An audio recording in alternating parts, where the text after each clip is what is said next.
નમસ્કાર મિત્રો, સ્વાગત છે તમારું આપ સૌની સૈયારી ચેનલ ગુજરાતી સાહિત્ય વિદ નિકુંજ યુટ્યુબ ચેનલમાં. હું નિકુંજ વર્મા આપ સૌનું તહેદિલથી સ્વાગત કરું છું.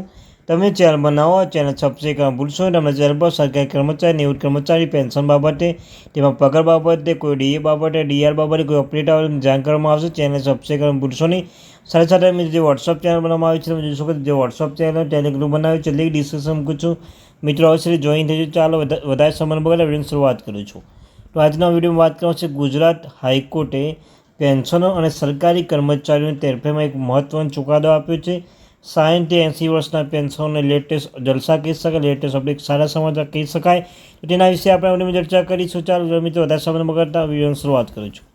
તો મિત્રો હાઈકોર્ટે નિર્ણય, જો તમે પણ કર્મચારી છો તો આ સમાચાર એકવાર જરૂરથી વાંચજો. વાસ્તવમાં હાઈકોર્ટ કર્મચારીઓ તરફે મોટો ચુકાદો આપ્યો છે, જે અંતર્ગત કર્મચારીઓના પરિવારના જેને સંપૂર્ણ એરિયસ આપવામાં આવશે તેમ કહેવામાં આવ્યું છે. સાથે સાથે ન્યૂઝ હિન્દી ટીવી દિલ્હી રાજસ્થાનની હાઈકોર્ટ વર્ષ 1983માં નિવૃત્ત પછી નિયમિત ગણીને વર્ષ 1983માં નિવૃત્ત થયેલા વર્ગ 4ના કર્મચારીઓને લાભનો ચૂકવવાના બદલે નારાજગી વ્યક્ત કરી છે. આ સાથે કોર્ટે કહ્યું છે કે કર્મચારી પરિવારના સભ્યો સંપૂર્ણ બાકી રકમ ચૂકવવામાં આવશે. અને આમ કરવામાં નિષ્ફળ જતાં કોર્ટે પંચાયતી રાજ વિભાગના સંબંધિત અધિકારીને 23 મેના રોજ હાજર થવાનો આદેશ આપ્યો છે. જસ્ટિસ મહેન્દ્ર ગોયલની સિંગલ બેન્ચ લાલા રામ સૈનની અવમાનના અરજીના સુનાવણી દરમિયાન આ આદેશ આપવામાં આવ્યો હતો.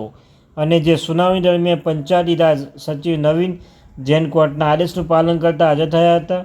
અને મિત્રો પંચાયત સમિતિના વિકાસ અધિકારી દ્વારા 8 મેના રોજ જારી કરાયેલા આદેશો રજૂ કરતાં તેમણે જણાવ્યું હતું કે કોર્ટના આદેશનું પાલન કરીને સમગ્ર લેણા ચૂકવવામાં આદેશો આપવામાં આવ્યા છે. સાથે સાથે આવી સ્થિતિમાં આદેશનું પાલન સુનિશ્ચિત કરવા 2 અઠવાડિયાનો સમય આપવો જોઈએ, જેની સુનાવણી કરતાં કોર્ટે જો પેમેન્ટ ન થાય તો સંબંધિત અધિકારીને હાજર થવાનો આદેશ કર્યો છે. અરજીમાં એડવોકેટ તરુણ ચૌધરીનો કોર્ટમાં જણાવ્યું છે કે અરજદાર વર્ષ 1983માં મહેસૂલ પંચાયત સમિતિ 4થા વર્ગના કર્મચારી તરીકે જોડાયા હતા.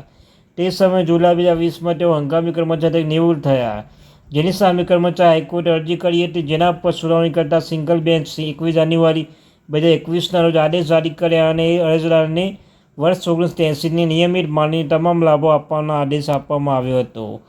અને તે જ સમયે રાજ્ય સરકારે સિંગલ બેન્ચ આ આદેશ જારી ડિવિઝન બેન્ચમાં અપીલ રજૂ કરી હતી. બીજી તરફ અરજદાર 3 સપ્ટેમ્બર 2021ના રોજ અવસાન થયું હતું. તે સમયે બેન્ચ 6 મે 2022ના રોજ રાજ્ય સરકારે અપીલને પણ ફગાવી દીધી હતી. આમ છતાં આદેશનું પાલન થયું ન હતું. આના પર કોર્ટે પંચાયત રાજ વિભાગના અધિકારી અવમાનના અરજી પર સુનાવણીમાં હાજર રહેવાનો આદેશ આપ્યો હતો, જેના પર પંચાયત રાજ સચિવ નવીન જૈન ઉપસ્થિત રહ્યા હતા. તો મિત્રો આ latest update. Thank you very much watching my video. જય હિન્દ, જય ભારત. મળીશું એક નવા વિડીયો સાથે.